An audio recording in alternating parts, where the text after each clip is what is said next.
Welcome into the Barbeque Life podcast. I'm your host, Kurt Mueller, although we're going to change things up here today because I want to welcome in my good friend, Matt Osman with Blinky's Offset Barbecue. He's out of Nashville area, Tennessee, Bellevue, I think, to be precise. Yes, sir. And as a reminder, we are proud to be partnered up with Hound Hogs BBQ Supply. Check those guys out. They do great work. They have great products at Hound Hogs BBQ Supply on Facebook and Instagram. So we are going to flip the script today. I'm the one getting interviewed, and we're going to chat about my experience with the Famous Dave's contest up in Billings, Montana, and chat about the World Food Championship and the EAT method of judging and all things in between. So, Mr. Matt, the show is yours. All right. Very well. Well, welcome to the Barbeque Life podcast. I'm sure you're very familiar. Mr. Kurt, as you know, we love to start out talking about journey. So let's talk specifically about the journey to Famous Dave's and those competitions. So the journey started in July of last year. I was fortunate enough to be asked to participate in a pilot program that Famous Dave's corporate was running, and they did it at one location in the Nashville, or technically Hermitage, Tennessee location. There was 10 teams, and teams, these are big names, Getting Basted, Blues Hog, Willingham's, Sonny was there, he had Janky Leg. So a lot of great teams, and that's how we got connected into, the Famous Days, and that's where everything started. And how did we do at that one? We did terrible at that one. We finished DAL, or as they like to say, dead ass last. Didn't know what the heck I was doing. Had never done a WFC event. Had never done anything that was judged on the EAT method, EAT, which we'll talk more about. So yeah, it was very humbling. However, at the same time, I'm glad that we did it. One, because I was able to make some great connections with some absolute just rock stars in the barbecue world. And secondly, I think it allowed us to start building, a great mutually beneficial relationship with Famous Dave's and the franchise owners across the country. Because what happened is that pilot event was so successful that corporate decided they wanted to roll that same type of event out across the country. So coming into 2023, they wanted to do 15 different locations across the country. And the whole idea here is to engage with the community, give back to the community, really getting back to Dave's roots of how he started, right? That's the whole concept. And so, they provide free wings. Some of the restaurants, they are franchises, so they operate slightly differently, but some of the restaurants even provided a full lunch. The one in Michigan specifically actually provided a full lunch to celebrate their 20th anniversary. This is for you, the competitors, or for the crowd? For the community. Yeah. So wow. Yeah, it was really cool to see, because they really rolled out the red carpet, especially up at the Detroit location.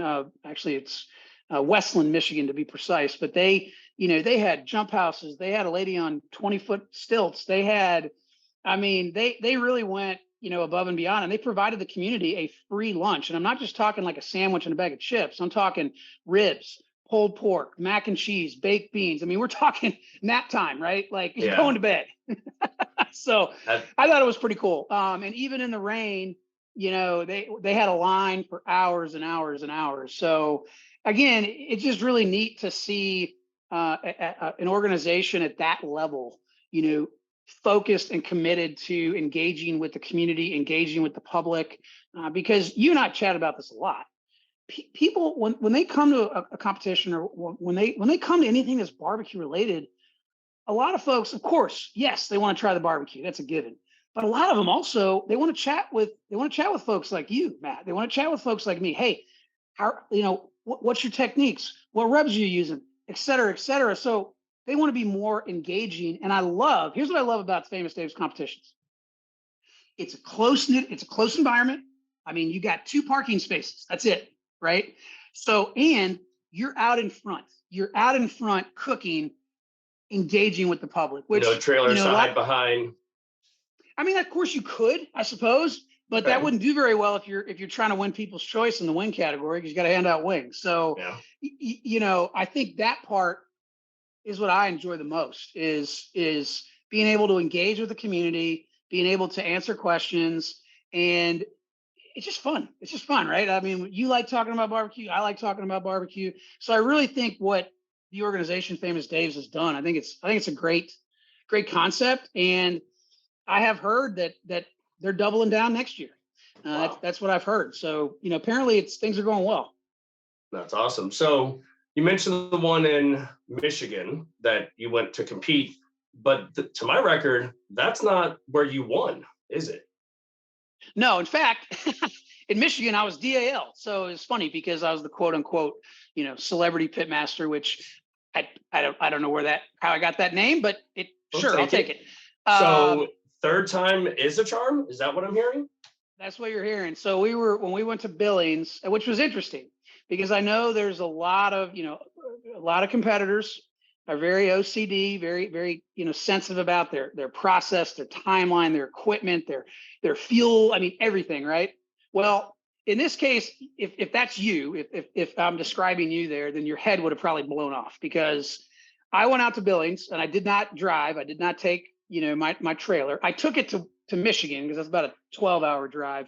Billings, on the other hand, is a different story. That was like 32. So, decided that wasn't going to happen. So flew out there, was really fortunate. Here's what's awesome about this barbecue brotherhood and sisterhood, right? So I was able to connect with a guy named Paul Footit, and he's with Checkered Flag Barbecue. He's a Billings native, awesome dude. We chatted on the phone. I said, Paul, beggars can't be choosers. I'm flying in. I'm simply asking any sort of smoker that you have that you'd be willing to lend me, and maybe a table and a tent. Like, I don't ask for much. I'll get everything else, all the disposable stuff, et cetera. And I can't say enough awesome things about Paul. He absolutely knocked it out of the park. He actually, interestingly enough, Paul hadn't even competed in like 4 or 5 years. And so a lot of this was kind of not new, but just knocking that rust off a little bit. But it was awesome. I mean, I'm cooking on a Pit Boss and a Weber kettle. That's what we're cooking on. Kicking it old school and a little new school to it. But like that's you said, and he provided you, and to me, it's been said so many times, that's what I think in the purest form, the definition of pitmaster is, to be able to have any cooker pit and to master wherever, however it cooks, however it performs, that the ins, the outs, the airflows, the hot spots, the whole shebang of that cooker. You're exactly right. And I'm glad you brought that up, because that's something I mentioned in my live video after we found out that we won. One of the things I mentioned is, look, if a true pitmaster, in my opinion, and I understand this may not be a popular one, but that's okay. A true pitmaster, in my opinion, is someone that can cook on any cooker you put in front of that person, period, in the story. Yeah. And I think what it taught me is that because I forced myself to learn how to cook on every type of cooker imaginable. I mean, the only thing I don't have is a ceramic style, like a Komodo style green egg, or something like that. But outside of that, it helped me in that respect, because you are going to face adversity and competitions, and you never know. You may get asked to go somewhere that is far away and it's not feasible to take your equipment. And I know a lot of guys that would probably say no to that, right? For me, I actually found it pretty almost calming, because it was so unknown. Like, I don't know how the Pit Boss, never cooked on a Pit Boss. Now, I cooked on I have pellet grills, but I never cooked on one, and it performed great. I mean, I learned how to cook on a Weber, so that was fairly straightforward, But again, I go back to the fact that, hey, if you're really truly trying to be the best pitmaster you can be, that's the key there. I think it's important to be able to cook on any type of cooker that's out there. Obviously the term pitmaster there's a lot of subjectivity there, but that's just my take on it. But again, can't say enough great things about, like I said, the barbecue brotherhood, the sisterhood, and just connecting like folks like with Paul and all the help he, provided me. I mean, he even dropped stuff off at the hotel for me. Like I'm Oh, in the wow. room, I'm prepping chicken in the hotel room, right? And that goes to which I think there's a guy on TikTok that's been making those videos. Have you seen it? He cooks in hotel rooms all across the country, like It's ribs, hilarious. chicken, and it's out there. But I digress. So that goes about the barbecue community. Like you said, you reach out, you're at his mercy to source cookers, tents, things like that. But the answer was yes, There you and go. I'm sure that he was happy to do it. And who is it? Harry Sue, in his videos and stuff, he talks about spreading barbecue love. And I think that is a perfect example of it. I want to drill down kind of in between. Let's go specifically to both competitions in Michigan. If I remember you talking about it, you cooked something for the first time. Last time you cooked something for the first time, which I believe was a whole hog at was it a GBA event? And you did pretty well? It was that. I was Memphis Barbecue Network down in. I was the big pig jig down in Vienna, Georgia. So you cooked a hog there, and you got, was it fifth for hog? We took fifth in whole hog, and I got to give a shout out to my good buddy Kenny Bottoms with Pig Feathers Farm. He's the only person that I get whole hogs from. He's in my area, South Augusta area, and here's an interesting thing: is Kenny had 2 hogs down there, mine, ours, and Bubba Grills. Bubba Grills took 4th in whole hog, and we took 5th. So pretty consistent. I'm just hogs. saying. So yeah. So in Michigan, correct me if I'm wrong, you cooked lamb. We did. So kind of give the listeners some context here. For these WFC events, it is a quick turnaround, which is another thing I like. So you set up at 7 a.m. day up. So 7 a.m. Saturday morning is load in. No, which means no early prep. You can't inject or do anything the night before. So for these contests specifically, the WFC did amend the rules for these contests specifically because of the compressed time frame. Okay. And so they amended them to allow you to trim, brine, inject, etc. It's small cuts of meat though, right? So chicken, ribs, and then a wild card. So chicken, pretty self-explanatory. Ribs, same deal. The wild card is exactly that. Literally can be anything. Dessert, main course, side dish, appetizer, you name it. So really it's completely up to your imagination, which is actually kind of fun. Yes, it's stressful. You have to kind of think about it a little bit more, but it's a lot of fun. So in Michigan, I got a wild hair and I said, you know what? I've never smoked a rack of lamb. And lo and behold, apparently in that area of Michigan, it's very large Greek population. Okay. I didn't know that. So because of that, there's a very large selection of lamb at pretty much every grocery store, which again is not something I'm used to. And I said, you know what? Heck with it. Let's do it. And that backfired in a very big way because I overcooked the crap out of it. I mean, just completely like annihilated it. Hey, you live and learn, right? So much like the first rack of ribs you've done, or the first pork butt, or those first try at something. There's not too many folks out there that nail it. No, you don't. I mean, of course, you sometimes you have luck on your side, but at the end of the day, we cooked the crap out of it. I mean, that's just the bottom line. And so we didn't fare well. I mean, again, we got DAL, and it was, hey, it's humbling, right? You go up there, you're cooking next to a guy by Burt McLean with PB&J's, awesome dude.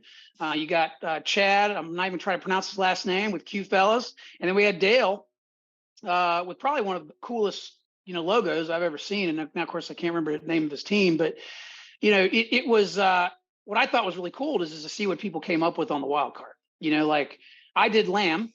There was a cheesecake. There was somebody did, I believe they were Scottish eggs, which essentially is basically like sausage wrapped around an egg and some other stuff. Kind of like the armadillo egg type thing. Yeah, they're very similar, okay. Except I think the difference between them is that they don't wrap them in bacon. With the armadillo, like the armadillo eggs are. So, but yeah. So bottom line, we bombed the wild card. We didn't do very well, and again, we finished dead ass last. So clearly we didn't do very well in the other categories. But again, tons of fun, met some great people. And it's, at the end of the day, I know I say this, like, I'm sure people are tired of me saying it. Barbecue's about the people. Yeah. It's about breaking bread. It's about sitting down, having a conversation, getting to know somebody, and enjoying that time together. Like, we can get as complicated as we want to, but if we really boil it down, it's about the people. I mean, that's, you think about, how did barbecue actually start in this country? I mean, it started with people getting, a little town, little village, whatever, getting a big cut of meat, and hey, we're gonna cook it low and slow in the ground. And then of course the Department of, so there's something very primal that's been forever about like-minded huddling around a fire, right? And if that fire is cooking a piece of meat or vegetable, whatever it is, the aroma's getting there, but that huddle around the fire is absolutely a community-driven thing. Fire brings the people together. you're right. And I agree with you 100%. I do think it has something to do with, thousands and thousands of years ago, as humans evolved. And yeah, I mean, that was literally, when it was cold, you had to learn how to start a fire, and everybody huddled together. And talk about building a relationship, that'll build one real quick when you got to huddle together with people around a fire. So yeah, from Michigan, we don't do so well. We get DAL. You come back home, long drive home. We've all been on those trips at the comp. We're kind of kicking ourselves, wondering what's wrong. Maybe we got a couple choice words for the judges, at least in our heads. And then from there, you get another shot. And this is in Billings, Montana? Billings, Montana. So it was 2 weeks later, July 29th.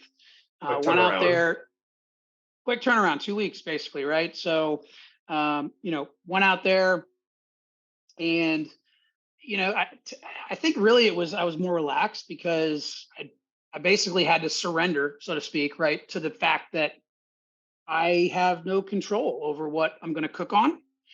I have no control whether I have my usual tools. Like, obviously you can't bring knives on a plane, right? So, so completely unknown environment. And so in a way, it sounds strange, but in a way it was somewhat, freeing, so to speak, because you had to, number one, you had to accept the fact that you can't control it, but two, your focus had to be so much more because you don't know the cookers, right? With the exception of the Weber. So, but up there, what I decided to do is, it's funny, prepping the chicken and the ribs in the hotel, right?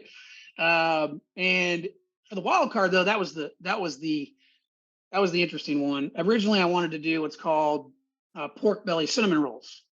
Okay. The problem is that I couldn't locate a big enough pork belly slab.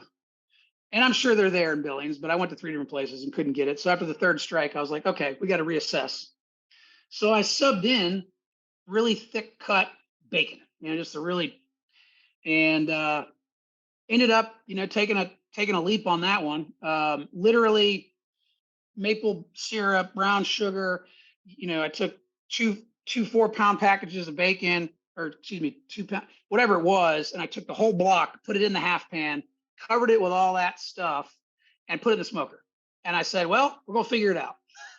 So, now, were you going for burnt ends type or just thick smoked bacon, or what? You had the protein. What was the dish in mind? The dish, so I actually wanted to make what I ended up calling bacon cinnamon rolls, right? And they were, so when I got them out of the smoker, I cut them into squares, and then I took the longer pieces and wrapped them around those smaller pieces to create somewhat of a cinnamon roll-ish look. Okay. Right. And that was my, that was a gamble, just like I gambled with the lamb in Michigan, which didn't go well. But the judges liked that. They liked, I got second in the wild card, and second in chicken, and second in ribs. And one thing I would tell you, for those listening that want to get into more competing on the WFC side and the eat method, desserts, for whatever reason, tend to do, or sweeter items, I should say, tend to do well in the wild card. And My speculation is because at that point, the judges have had 2 savory dishes, and that sweet kind of caps it off. Yeah. Just my speculation. Wasn't it back to the pilot? Did Jordan with Janky Leg? Did they turn in a dessert? Do you recall? They did. In fact, they GC'd that event, but they did. They may have gotten first in every category, or I know they got first in the wild card because they turned in a cheesecake that looked like something out of a magazine. I mean, it was like it was a work of art. I mean, it really was. I mean, it was phenomenal. So and that just just talking with folks, I kind of got the impression that okay, well, maybe something sweeter for the for the wild card is a better play. Now I'll say the winner of the wild card was Paul, right? The guy that helped me organize all this stuff and goes, he won with a tri-tip. So, no guarantees, right? So he cooked a hell of a tri-tip. Well, but it also goes back to the way that points are weighted, scores, and what do they say for almost every sanctioning body? The best average barbecue. Right down the middle of the road. And so if your scores are that, if you're second, third, second in all categories, you don't have a first, but guess what? Your cook's consistent and cumulative, you win. You're going to win it every time. And that's amen to that. And that goes across, doesn't matter, like you said, doesn't matter whether it's GBA, CBA, KCBS, MBN, you name it. You need to be, that consistency is the key and something we all strive for. So, to be clear here too, I mean, I like to be upfront about this. Hey, there were 4 teams up there, right? 4 teams up in Billings. We're supposed to have 6. 2 had to drop out. Same thing in Michigan. Supposed to have 6. 2 dropped out. So there's not a lot of, these aren't a lot of teams, but I will tell you that a grand championship or a GC is a GC, period. And like I said, Famous Dave's is really committed to, continuing to build this program to engage with the community, which I think is really cool. So, but I do want to camp out on the EAT method to make sure we chat about that before I get too sidetracked, which I tend because to do. This is an affiliate, correct, between Famous Dave's as the entity and the location, but with World Foods as the sanctioning body, correct? Bingo. That's correct. That's exactly right. I appreciate you bringing that up to kind of give some context. So WFC is the sanctioning body, and they use what's called the EAT method of judging, which is a far cry from what a lot of us are used to at KCBS. Really, it's a far cry from any other thing. I mean, it is not even close. It's just a much different way to analyze it. So EAT, execution, appearance, taste. Execution, appearance, taste. Execution, this is really, really important. And again, learn the hard way. Another unique aspect when you turn in, for example, when you turn in your chicken box, which is for these Famous Dave's All-Star events, chicken's the first turn-in at noon. They're going to give you a little sticky Post-it note, and you're going to put that on your box, and you're going to write a brief description as to what is in the box. Oh. So as an example, we did sweet and smoky Memphis style chicken thighs. Now, is there a bit of salesmanship marketing in that? Absolutely. 100%. Because what you don't want to do is just put chicken thighs. Like they know it's chicken. So, but the execution piece, here's the critical component. If you put sweet and smoky Memphis style chicken thighs, they better be sweet and smoky. Yeah. Because if they're not, it could be the best chicken on the planet. But it's not what it's labeled. Bingo. And you're going to get dinged big time on the execution. And just like, on the KCBS side, tenderness is given the highest weight.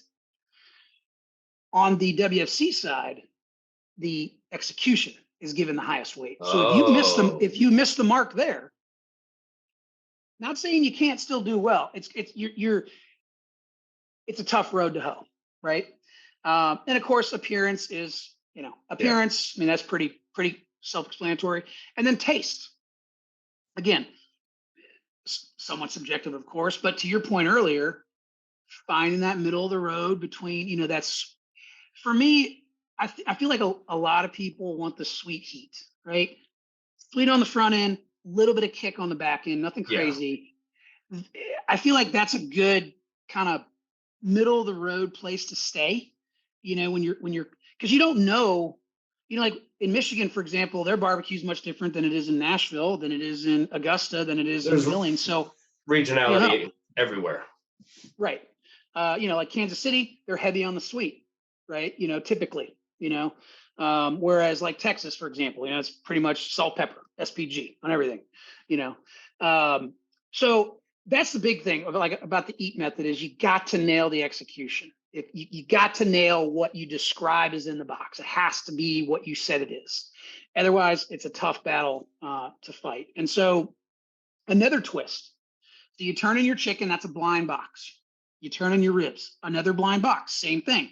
You take a Post-it note that they give you, you write on there what's in the box. And again, it better taste like what you said. Just because I sometimes, and most people like to play devil's advocate, if I can, about writing this on the box, is that, do the judges see that, or does that go to somebody helping? And I guess if you have the same handwriting and you're writing on each box, yes, the judges might not know because it's a blind box turn-in, or is it a blind box turn? I guess I didn't ask that.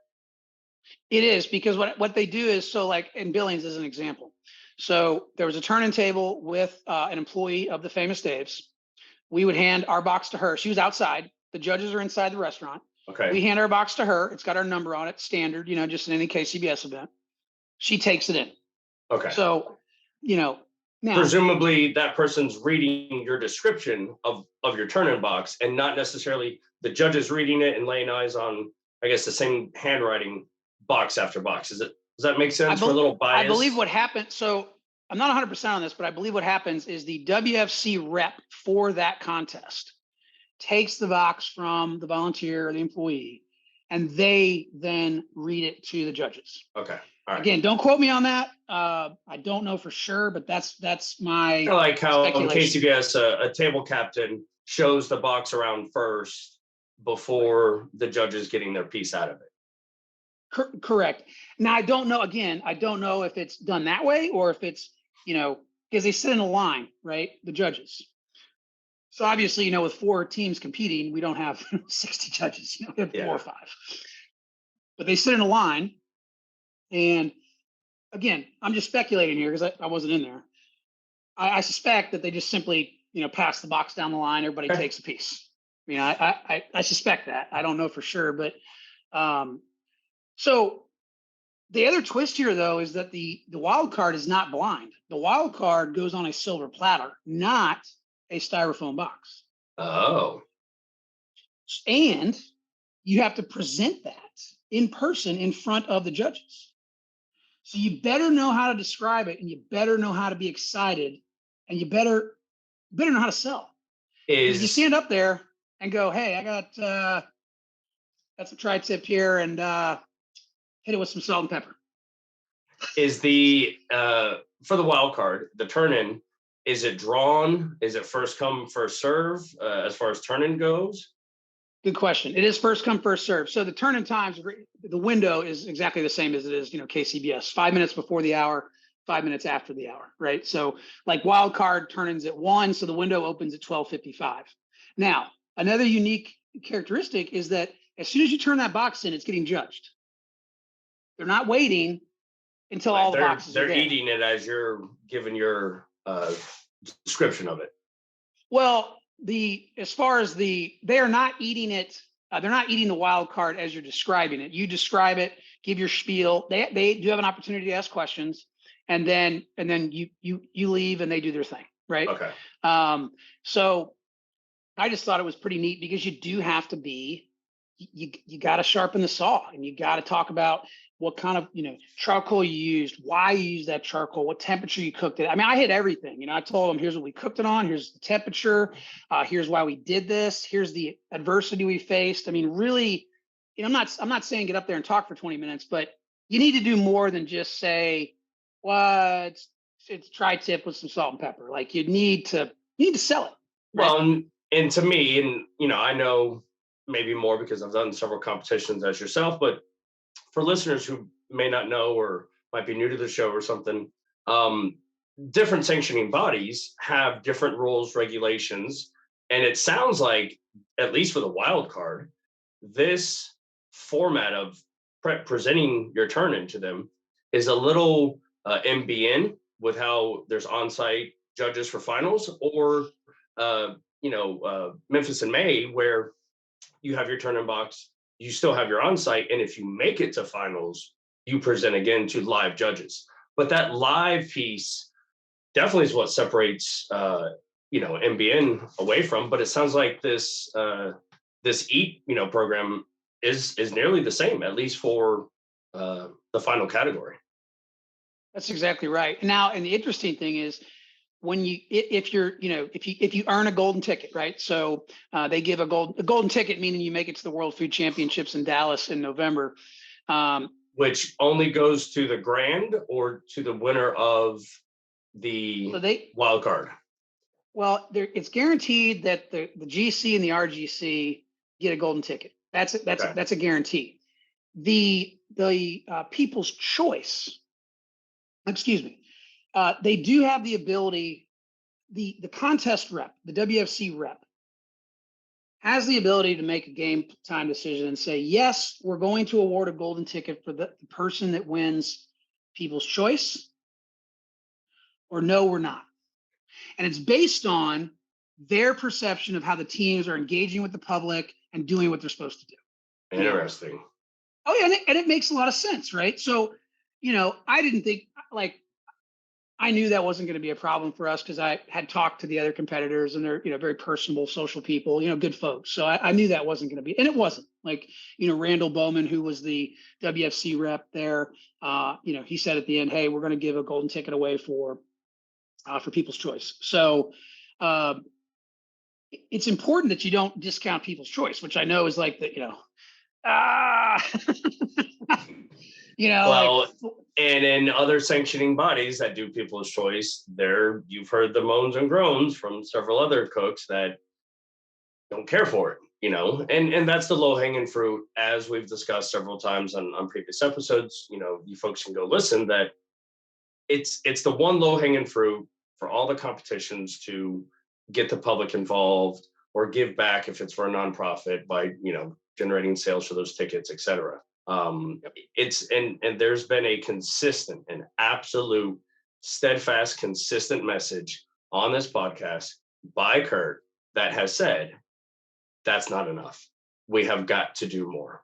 Teams have to get out there, shake hands, rub elbows, talk, invite them into your trailer. And at the same time, there's pushback from teams. It is chaotic.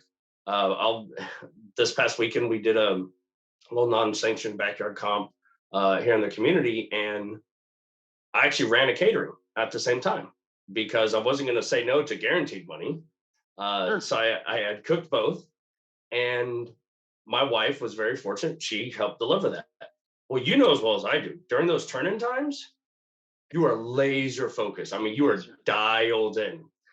Had some folks who wanted to come hang out that live in the area, and I said, guys, here's the deal. From 11:31 until 1:31, you can come say hi, but if all you get from me is a wave, don't be mad. I'm here for this time. It is go time. Go time. Yep. And I like that. And you're exactly right. I mean, we as teams, as barbecue enthusiasts, whatever you want to call yourself, if you're passionate about barbecue, whether it's competing, vending, catering, restaurant, you name it, you're right. All of us need to do whatever we can do to engage the public, make them feel welcome, make them feel like they can ask questions within, setting some boundaries like you've set. I think that's important. People, most people are going to respect that. But you're right. We need to continue to, not to sound cliche here, but we need to continue to level up, right? Yeah. We need to continue to do the things we need to do to attract people to barbecue as a whole. Doesn't necessarily mean they got to compete, but I want to, like for my boys, I want, and probably you as well, I want them to learn barbecue. Now, they may tell me in a couple of years, hey, Dad, this is stupid. I don't want to do this anymore. That's fine. That's fine. But 10 years later, they might go, oh, I love this stuff. I don't know. So, well, and you're teaching a trade, a craft that is going to be beneficial to them, whether they use it or not, to know how to cook or cook something, one cuisine at least. there you go. That's right. So I would also say, to kind of wrap this up, but so you won grand champion for the Billings Famous Dave's competition, correct? That's correct. Now, are you invited to another? Do you have a chance at a repeat GC, or are they capping you? No, I do have a chance. So actually tomorrow, Thursday, what's today? I guess it's the 10th. Yeah, tomorrow's the 10th, August 10th. I'm flying out to San Jose to compete in their, there's a competition out there at Famous Dave's in San Jose. There's 5 other Rockstar Pitmasters along with myself. So we'll have 6 teams total. There's actually a lot of buzz in San Jose. I was told that there is a waiting list about a mile long to get into that competition. So wow, that's encouraging. And again, same deal, right? Going back to what we talked about, barbecue brotherhood, sisterhood, was fortunate to connect with somebody out there in San Jose. And hey, do you want, basically said, do you want A, B, or C? And I said, well, I want C. And he said, well, how many do you want? I mean, it was that. That's awesome. So yeah, it's just super cool. No matter, Montana, San Jose, doesn't matter. Even up in Westland, Michigan, completely forgot to bring my little power pack that I used to power the fan for the gravity feed.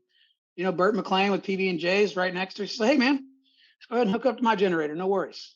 So that's the kind of stuff I like. That's awesome. So it looks like you're going to be putting in some miles. Let's see, you've gone north, you've gone northwest, and now you're going all the way west. Now we're going all the way west. That's right. Oh, that's awesome, man. Well, I'd say big congratulations. Looks like you're building and learning from each of them, which, as you were talking about the eat method, one thing did occur to me. If eat is for the execution and you really cooked that lamb, you executed that lamb pretty well. So I would have said you should have won on that, at least the execution part. If it was that that overcooked. Well, if I would have put, hey, this is overcooked lamb, then I might have been fared a little bit better, but I didn't. So I wouldn't recommend that though. Okay. So. Any bold predictions? Bold predictions. Here's a bold prediction for you. I believe that Ironhead Barbecue is going to be national in 5 years. That's what I believe. I love that. That's awesome. We'll see if that shakes out. Okay, man. Well, hey, thanks for being a guest on the Barbeque Life podcast. Something that you're a little bit familiar to. Big thanks for letting me kind of change roles here and interview you. Like and subscribe if you haven't. This podcast, there are tons and tons of other podcasts, great interviews. I was actually in this lead up. I listened to all the new ones, or excuse me, all the beginning ones. The first intro, the one with Robbie, and so on all the way up, just to refresh myself. So you're doing a great job, man. Keep it going on, and we'll see you down the road.